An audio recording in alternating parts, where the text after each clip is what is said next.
Jai Hind, Jai Bharat, and welcome to Dev Talks. This is Aadi. As you all can see, I have someone extremely special, Mr. Jayadeva Ranade, who's an authority as far as China is concerned, and of course, its actions, which a lot of us try and understand with regards to India. Sir, firstly, hello and welcome to the show, sir, for the first time, and hope to see you many more times in the show, educating and helping us understand the mystery of China. Thank you, Aadi. It's a pleasure to be here. Thank you, sir. So my first question would be to just, begin the conversation. Where do you see India-China relations as we stand today? Uh, Not just bilaterally, but as a multilateral sort of a situation where today the world is in turmoil. So how do you see these two, gelling together or fighting together or whatever it is? Where does India-China stand? Adi, your question is a bit complex, so I'll have to, shall I say, divide it into two parts. That is, in the near future or bilaterally, how I see it, and then as you placed it in the multilateral fora, how do I see it? But you're right in saying that the world is in flux at the moment. That's how I would describe it. The old order is giving way to a new one, whether the other powers like it or not. The bigger powers are trying to fashion it, and the powers who are already dominant are wanting to keep or retain their dominant position. So therefore, we see things like AUKUS taking place and with the center of gravity in the Indo-Pacific. So things like this are happening, and they naturally affect all of us. As far as India and China are concerned, we are the two largest countries in the Indo-Pacific. And geographically, we are placed such that either we could be friends with common interests, or we would have a relationship which is not a very conducive one or a happy one. And I think the path that the Chinese, at least in my view, have decided on is the latter. India has been reluctant to pick a fight with anyone. It's always opted to try and settle things peacefully. And as you know, a number of Indians comment, at least in the drawing rooms, that why do we always take what is dished out rather than giving it back? That kind of sentiment. But really, if we look at it, I think in the short term, I don't see India and China having a friendly relationship. There are too many issues here, which unless at the top leadership levels they try and resolve it, it's not going to work out. Like, for example, the present standoff that started in April 2020. I'd been cautioning that this is likely to happen. In fact, I had ventured to suggest that 2020 would be the year, perhaps. It did happen. And I don't see any signs of it easing in the near future, at least not for a few years. To buttress my point, let me say that what we saw happening at Yangtze in December was part of it. It shows that tensions have now been brought to the eastern sector, and we will have to, of course, focus on that too. The Chinese intention would be to stretch us, stretch our capacities, and to try and see where they can score a point. I think the larger objective, their larger objective in the near term, is to emerge as the dominant power in the Indo-Pacific, for which they have to, if I may use the term, subjugate us. I don't see that happening, but that is going to be their attempt. The second part of your thing about in the longer term, and in the on the sort of global stage, if I may say, or on the international stage, there will be a period of competition. As I said, both are large powers, both have their own ambitions, and they've taken following different paths. I mean, ours has been more of a soft power, spreading of soft power, trying to build up diplomatic influence. Theirs has been rather more muscular, as other countries, particularly on its periphery, realize. So I see a period of growing and increasingly intense competition between the two of us, especially as in the world you find certain shortages taking place, like a global food shortage is anticipated by 2035, in which case you'll have China and India competing. India is self-sufficient at the moment, but I don't know what the situation then will be. But if we have to import food, then both of us will be competing with each other for the scarce resources. So things like this, already with POL, we are seeing it. So that is how I see it. I mean, I don't see, I'm sorry, I can't paint an optimistic picture, but at least that's my assessment. Oh, absolutely, sir. I don't think you're, far away from any layman's uh, thinking with regards to, but the detail, of course, is in the devil is in the detail, as you put it across. As some people who are enthusiasts about this game, we think that China is not going to go away anytime soon. Which brings me to my next point, sir, with regards to their interaction with us and our interaction with them. Today, it's not left, it is converted to be a more of a multi-domain sort of an approach. You are actually talking to them on the battlefield, which is in eastern Ladakh, and you're talking to them in Arunachal as well. You are sending strategic messages with regards to them sending their spy ships to Sri Lanka. You probably doing something of the sort which we don't know about at the moment, but the Chinese do seem miffed about the Quad. Uh, we are sending our home ministers to Arunachal Pradesh, which was a rare occurrence before, which kind of irritates the Chinese to an extent. Them sending across a message that we are planning to do a small radar station in Sri Lanka.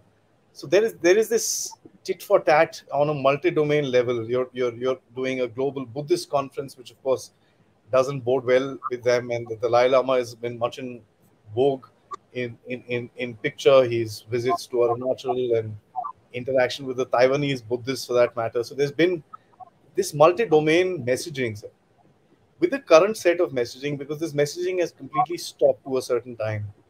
Again, we see that happening, especially after the Russian foreign policy document that came out. The Chinese mention of us as a great power. This is an interesting set of situations, sir, which on one part is, if you put it as an account, it's a debit and a credit. What is China trying to communicate to us, sir?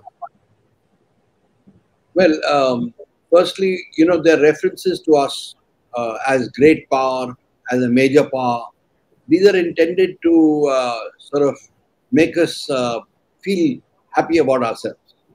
Um, because their behavior doesn't indicate such. It's not a behavior of mutual respect. So that is one.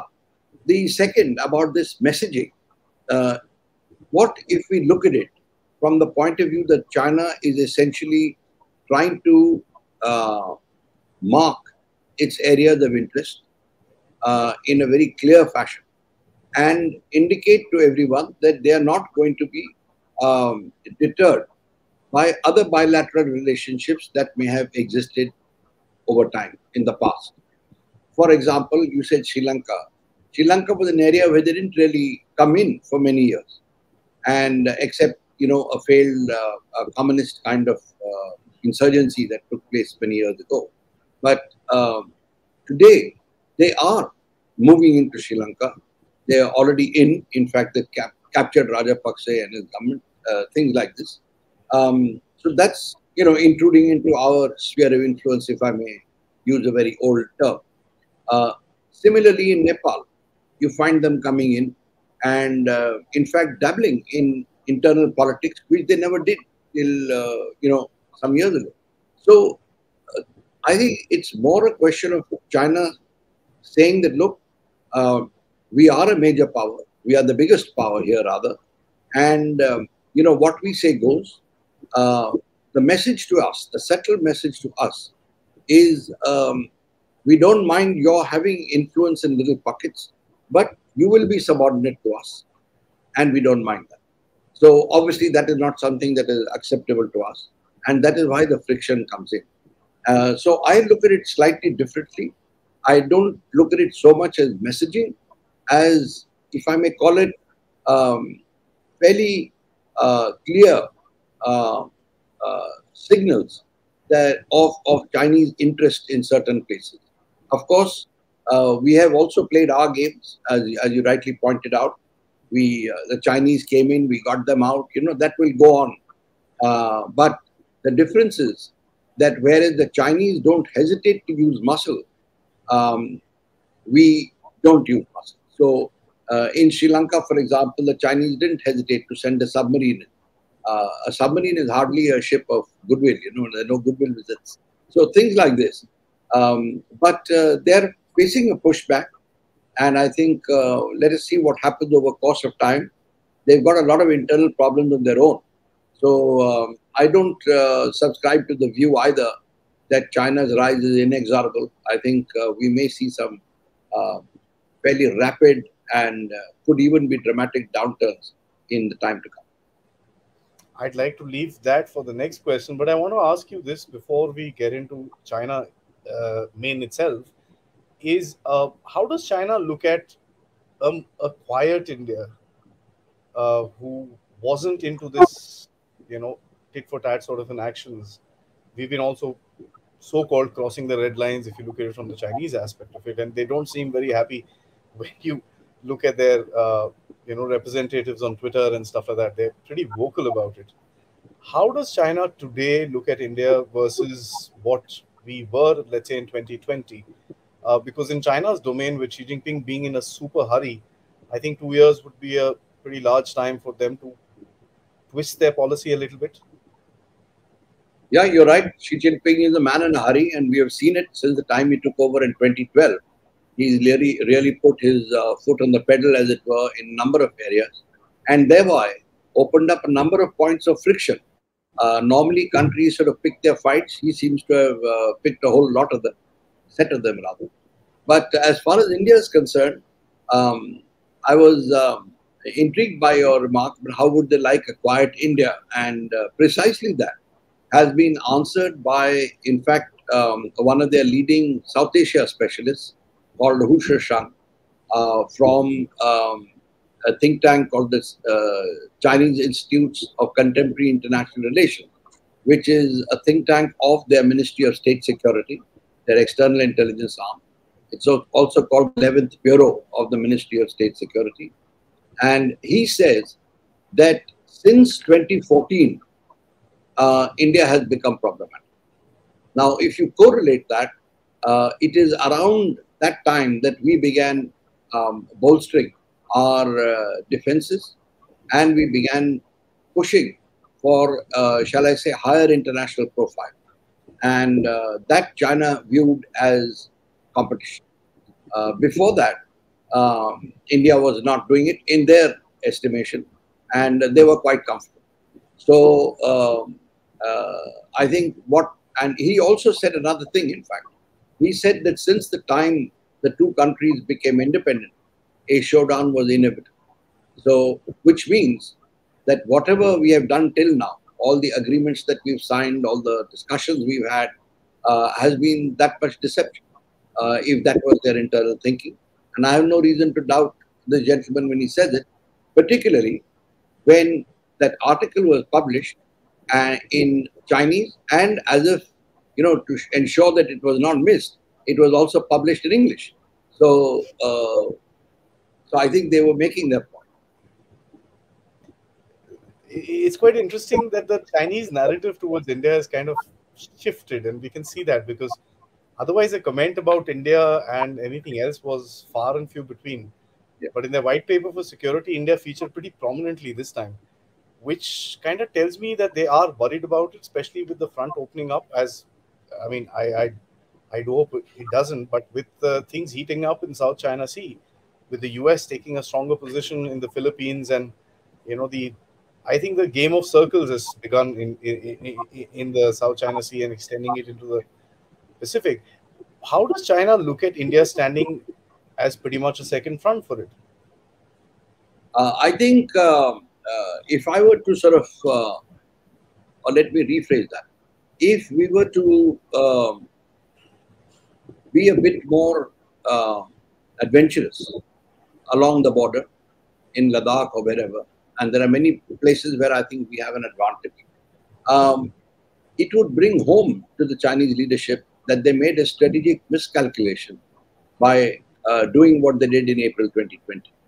And I personally feel it is so, for the simple reason that when you have your own agenda, economic agenda, global agenda to rise and overtake the United States, which is their stated agenda, then you don't want another big country on your flank who is unhappy or who is inimical. And that's what they've done. They've opened up. I think whatever goodwill they had in India has disappeared. A lot of people who used to, who were sort of always looking at the positives, even when there were no positives in the relationship or about China's actions, are now silent. I think they realize that, things have gone beyond the point. So I think they've lost whatever traction they could have got. That's not to say that we are spoiling for a fight, but that's the situation. I think as time goes on, and if the Chinese continue with their activities and their pressure, we will become more. I think we will become more active on these fronts. I mean, for example, on the economic side, the Chinese are denying assistance to us from international organizations for projects in Arunachal and J&K. Things like this, how long can we tolerate it? That is the situation. And I think we are reaching a stage where, at least in my personal opinion, we need to call out the Chinese in international fora, even if they get irritated. I think they've got to realize that, two can play this game. We are big enough. We're a large country. I'm saying it will still be under the threshold of a conflict, but, it will indicate our irritation. And here I would just like to add one point that a lot of people have said, we are small or we are not that powerful or our economy is poor. I just request them to look at history. Finland versus Russia, I mean, way back, it was a small little country. Vietnam with China, we certainly are much bigger than them. Indeed, sir. The intrinsic strength of India would actually carry it forward, and there's no doubts about it. We mentioned the internal situation within China. We see a Xi Jinping who looks to me in strengthening his position with the recent appointments that he's done. It's eerily similar of a dictator who's feeling alone, and he wants the people who he wants in front of it, and he doesn't want any contradiction. Because if he does get that, he probably won't like what he hears. Let's talk about Xi Jinping first, and then we'll go inside China, sir. How do you look at his I call it the Xi men? Well, he's if we look at him as an individual, he's a person who is a committed Chinese communist.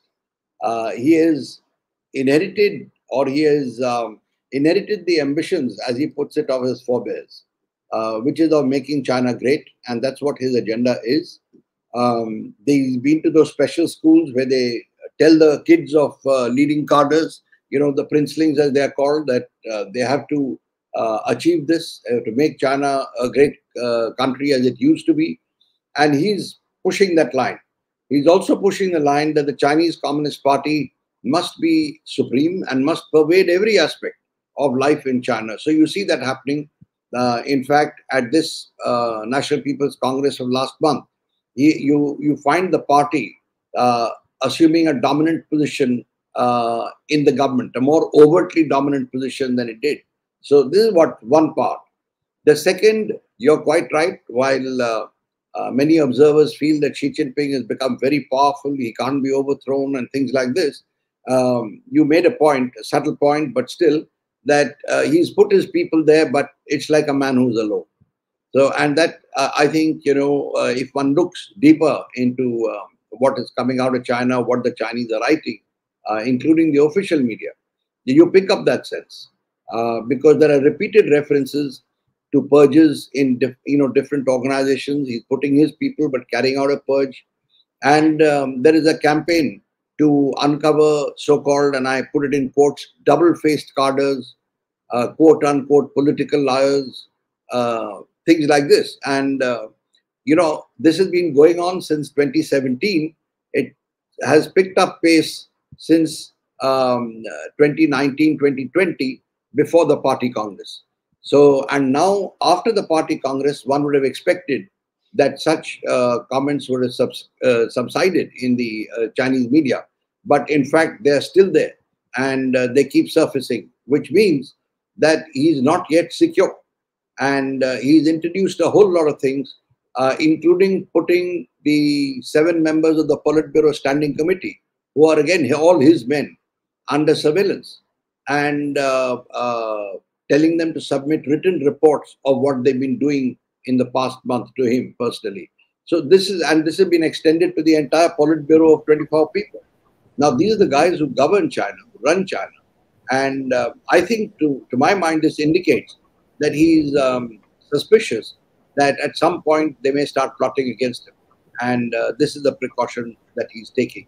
So, in other words, I do feel, as you said, that he's insecure, but it indicates that below the surface, there is a lot of dissatisfaction, and he's aware of that dissatisfaction. That's interesting. He's aware of that, sir, because at the end of it, a lot of people would believe, and I sometime thought that he would not be told about the reality of China, just as any other dictator. I take the reference of Hitler sitting in his bunkers and trying to order armies into action which didn't exist. That's my picture of a guy today, of course, not at war, but somewhere down the line, he's not being told the reality of China, because the kind of plans he's coming up with, the so-called global initiatives, does that seem to you that he is still bent on reality, sir? That he's as all-powerful that he thinks that he is? Well, he's surrounded by a coterie of people who keep, eulogizing him. I think to a large extent, you would be right in feeling that many of them don't tell him the truth of what's really going on, but some of them do. And I think the security apparatus that he's built up, he's created 2 new ones, incidentally, they are reporting to him. Now, how much they report is the question. And if this dissatisfaction spreads a bit more, I think that is when we will see Xi Jinping getting, shall I say, insulated from the reality. At the moment, things are still coming through. He's still, getting information and inputs. After all, it's difficult to control so many cadres and ensure that no one goes and tells him what is what. But I think he will, that point will come. As dissatisfaction spreads, it will come. And, one thing is that he's having become president for the 3rd term, and the general secretary of the party, which is the most powerful post for the 3rd term, means that a number of others who are hoping to get there have been denied an opportunity. So that is another, shall I say, well of dissatisfaction at a fairly high and potent level. I wonder if you're describing the president of China or the army chief of Pakistan. Jokes apart. It looks like the same thing. So, talking about China itself, the Chinese people, for whatever you say and whatever the amount of firewalls Xi Jinping has been able to keep for his country, the COVID wave and the kind of rhetoric that came out of the people from China, that was interesting, because we never saw the Chinese people actually standing up. Of course, there have been protests, and we all know China hides them, but the statistics are there. This was interesting because videos came to the rest of the world, which didn't happen before. Even when the COVID came in, you barely saw a video or 2. I mean, those 3 videos probably of that doctor who had gone around, those are the reference points to the first wave of COVID in China. But this one, there are hundreds of them. What do you see into the actions of the people who came up, decided to say stop, and actually pass that message to the world? Internet has made it difficult to ensure that the bamboo curtain is impervious. And the people have been all finding ways around the cyber wall that the Chinese have been trying to build. Uh, the second point is that within the cyber security system or the cyber administration itself, there would be people who don't really sing the same tune as Xi Jinping. So, and you see that when a critical post is put up, which the Chinese authorities claim that they can take down within 1 minute. I mean, that is their claim. And yet the post remains for 5 minutes, 10 minutes, sometimes for months without it being taken down. That indicates a level of connivance because the Chinese have also adapted to the new environment. And what they do is, moment they get a post which they think is critical, they first send it out to their entire contact list and then get down to reading it so that it's already spread and making the job of the censors that much more difficult. So that's the second thing that's happening. And the third, what happened when COVID broke out in the initial stages? The people didn't know what was happening. And obviously, like any human, they were apprehensive about what's going to happen, fearful. They followed the procedures, etc. There were some very scary videos about people just falling down and dying, if you recall. So, and the people did comply to some extent with the COVID restrictions. But when Xi Jinping began implementing the zero COVID, a huge number of people got affected because even with 1 or 2 cases of COVID being detected in a locality or in a town were 10, he used to shut the place down, or the authorities used to shut the place down. What happened was that logistics got affected. One, exports and imports into the country, that got affected. Second, even your couriers who supplied food, like what we have, Zomato, etc., they were not able to function. So the people who were in quarantine couldn't get food. Naturally, the anger rose, which is why you saw the protests spreading like a rash through 10 cities in China, across China. That shook them. And shortly after that, we saw that the zero COVID was modified and lifted. But it was not just this. It was not just anti-COVID. It was, I think, a number of things which led to that, dissatisfaction being overtly displayed. Mind you, there's a lot of risk when they do that because they know that they're being photographed, they're being surveilled, they're going to be picked up and punished. And some of them were. But later on, I think the authorities decided that there were too many people to punish, just let things subside and cool down on their own. But that sent a message of its own to Xi Jinping and the authorities. So what I'm trying to say is that there is dissatisfaction. The reasons are many. The pensioners, if you recall, around the same time, just after that, went on strike. That's a scary situation for the Chinese because there is a whole lot of pensioners there. And there are articles in the official media talking about how there is need to raise the pensions and then justifications that they have raised it, things like this. So the third point they have is the retired veterans, the army officers. So they've hiked up their pensions and they've, unveiled a series of measures to keep them happy. So things like that. But, on the one hand, okay, the steps are being taken, but on the other, it does indicate that dissatisfaction is really spread. The entrepreneurs and all are very unhappy. There's joblessness is very high. Graduate unemployment is at 37% in a one-child family state. So you can imagine that there are a lot of reasons why people are cheesed off, and Xi Jinping has his hands full actually. That's an understatement, if I may, sir. My last question to you, sir, would be about the globe. Many people would believe today that India needs to create a position for itself, which may not be following the Western narrative. Uh, Having China by India's side or following a similar narrative would obviously help. Uh, and they know that, we know that, because of the kind of rhetoric which is being going around about the Ukraine war. Of course, There are a lot many more fingers pointing at them than us, but there is some sort of a cover that you can take with the Chinese being on the same side of, okay, fair enough, same side of history. So how do you look at global cooperation between the two powers when internally there is a bit of a rife between them? Well, I think, as I said, and I'm not wanting to be pessimistic about it, but I think if there is cooperation between China and India, it will be very fraught. We are the less powerful in terms of economy for the present, and we'll have to be very cautious if we are going to collaborate with them. I don't think it's going to get us any benefits, to be very honest.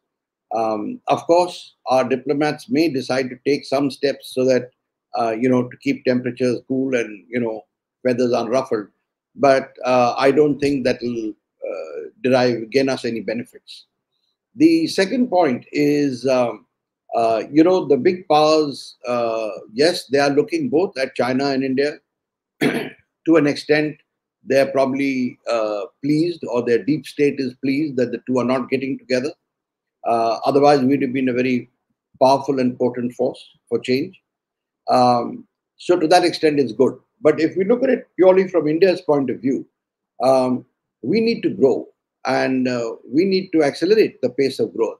We are doing a lot internally, but we also need to have access to capital, to technology, diplomatic influence and power. And who can give it to us is the question that we have. We are trying to tread a middle path, and so far we've got good relations with the United States. They're improving.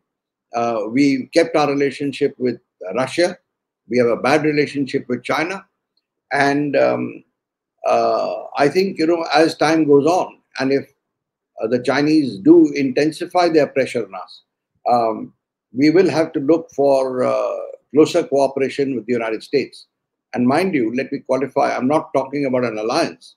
I'm just talking about a closer level of cooperation for the goods that we need. Because what we are seeing with Ukraine, and I don't expect that situation to end at least for a year or two, certainly not for a year. I mean, 2 years, who knows, but for a year or two, Russia's capacity to even supply us with whatever hardware they have been is going to, in my mind, get diminished. They're starved for chips. They're starved for, semiconductors, etc. They're having problems. So how much can they continue to supply us? And mind you, the Chinese, who are the biggest, who are the most dependent on Russian supplies, are also beginning to have these same concerns. Funnily speaking, say in the Indian media, we only talk about our concerns with regards that. I wonder when will people understand the Chinese use the same equipment. So it's quite interesting. So this has been an eye-opening episode because this has been let me just say this, rephrase myself, a comprehensive look of India and China with a lot of different aspects to it, because this relationship is not just at the border as a lot of people tend to believe, or as the general understanding of the two countries is that agar border mein, everything gets sorted out, I think the two countries will be shaking hands and becoming friends and stuff like that. There are loads many other things where we are tangled up, I think, with regards to business, economics, whole lot of things. So it's nice to hear a whole holistic perspective, and like I'm grateful to you that you've taken all the time to do that with me, and I'm obviously hoping that you'll come here to teach us a little more on how to understand the Chinese narrative, because that's the most important thing that we kind of miss out in India, sir. So thank you so much, and hope to see you again, sir. Well, thank you. And as you said, if the picture has been comprehensive, it's been because of very able questioning, if I may say. I'm not using the term interrogation, but question. Thank you very much. God bless you. Thank you, sir. Jai Hind.